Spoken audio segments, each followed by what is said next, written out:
Vu que j'ai une taille toute petite, à chaque fois qu'on allait dans les parcs d'attractions, bah, j'avais jamais la taille et du coup, il y avait un truc où j'étais avec ma glace en train de regarder les manèges et d'attendre.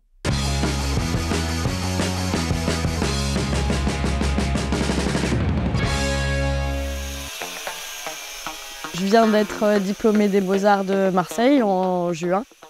Moi, je travaille essentiellement la sculpture en métal, où je fais des structures assez grosses, que je viens ensuite travailler dans le détail, donc il y a un geste de la bijouterie. Du coup, j'avais cette envie de pas refaire des bijoux, mais faire des bijoux surdimensionnés et des bijoux de corps. Et du coup, j'ai commencé à travailler, à faire des armures, à penser ce geste du métal qui est à avoir une autre approche de ça et venir le détailler, le ciseler et faire ça sur d'énormes structures.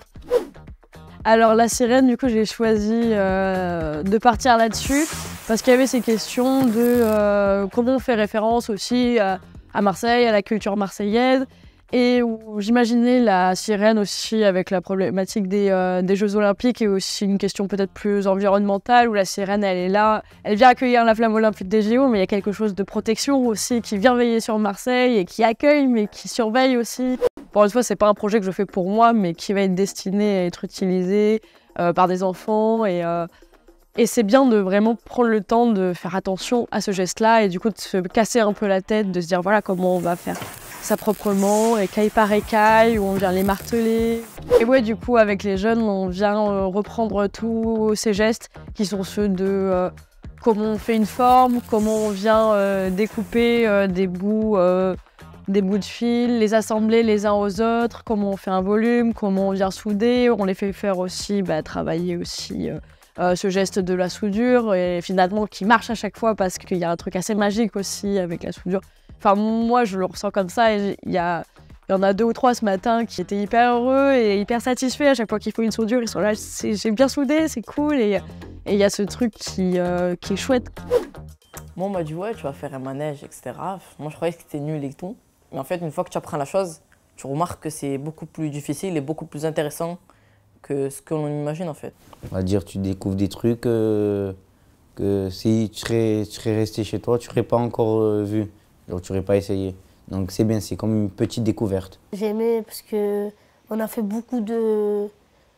beaucoup de choses et ils nous ont montré comment utiliser les matériaux. En vérité, oui, je trouve que c'est une fierté parce que j'ai participé dans ma tête, je me dis, j'ai participé à quelque chose d'olympique, tu vois, c'est bon. Et franchement, c'est bien. C'est déjà un trophée, tu vois. Et avec ces jeunes, du coup, ce qui est super et ce qui est hyper satisfaisant, c'est de leur faire rencontrer aussi cette dimension-là, de faire grandir un projet ensemble et de se rendre compte que c'est possible et en plus d'avoir la satisfaction de voir évoluer le projet, comment on va faire cette partie-là.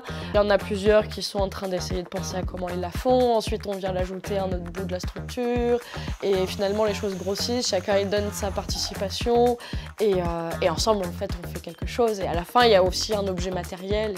Moi j'ai l'habitude de travailler seule et ce que je trouve super c'est que finalement les choses elles vont tellement plus vite à plusieurs.